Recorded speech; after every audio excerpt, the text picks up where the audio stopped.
If you simply throw an egg into a skillet or another container, it will crack and there won't be any small shell fragments.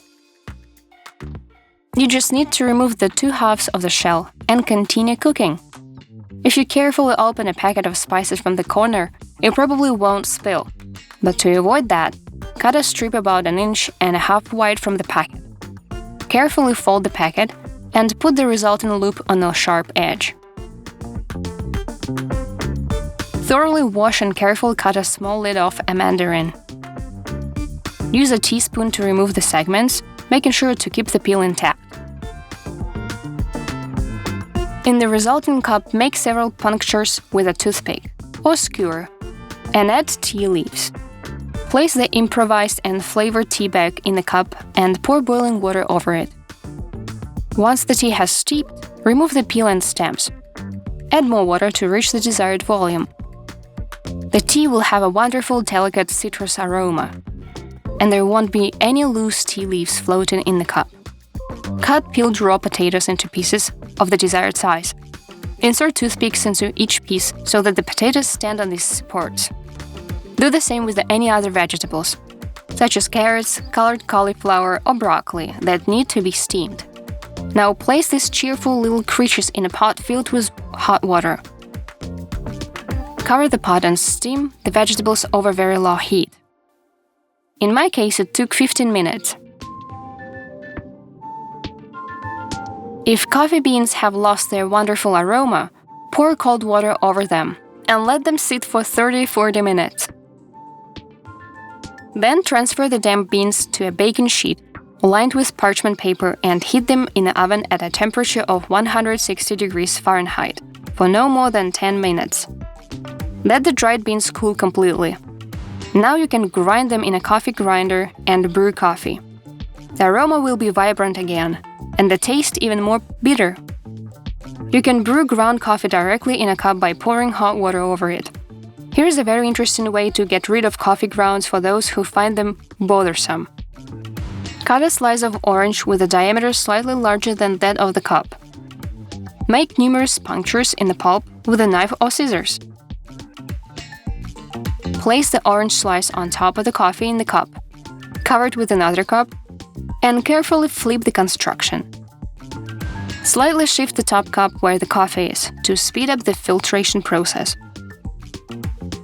Alternatively, you can simply place one cup on top of the other. The result is freshly brewed coffee without grounds and with a light citrus aroma. And as always, don't throw away the grounds. Before washing the cup, apply a thin layer of grounds to your hands and gently massage them. It's a wonderful scrub and cream at the same time. Rinse off all the particles thoroughly. Your skin will be very soft, delicate, and velvety. If you've never done this before, give it a try. Here are a few secrets for perfect crispy potatoes without frying. Cut raw potatoes into wedges, or can optionally cut it into small pieces. Line a baking sheet with parchment paper so that it stays clean after cooking. Peel the potatoes. Add aromatic spices and herbs to taste. I add dried garlic, ground coriander, paprika, and a little dried thyme. And of course, salt to taste.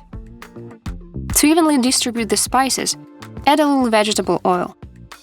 Mix everything thoroughly. A very important point is to arrange the potatoes on the baking sheet in a single layer. Preheat the oven to 240 degrees Celsius. And bake the potatoes for about 20 minutes.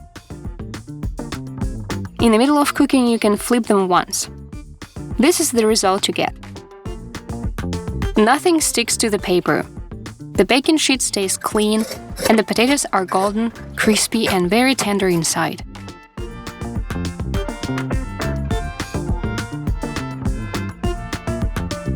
To choose high-quality canned green peas, consider a few things.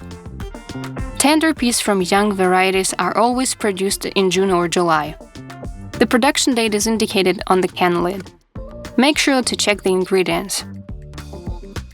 Give preference to those where the ingredients list only includes green peas, salt, and water.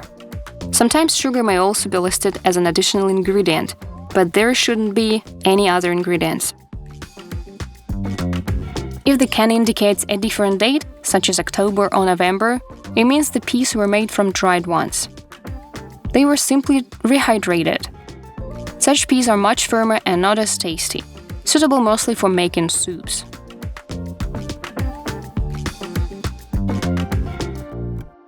So let's prepare a pea soup.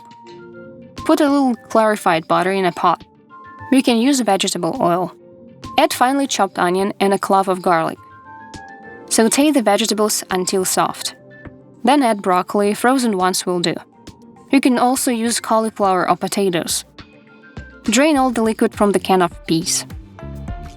Add the peas to the pot. If you're using peas from young varieties, add them a little later. Let them cook for a while.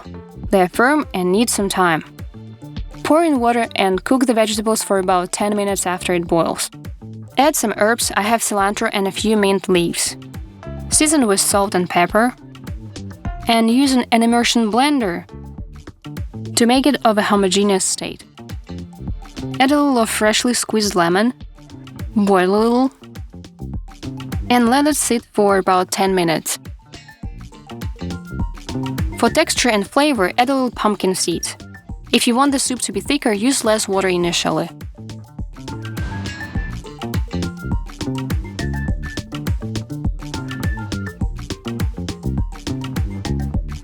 Dry store ripe avocados in water in the fridge. They preserve their soft, creamy texture well. Avocado doesn't dry out or discolor prematurely.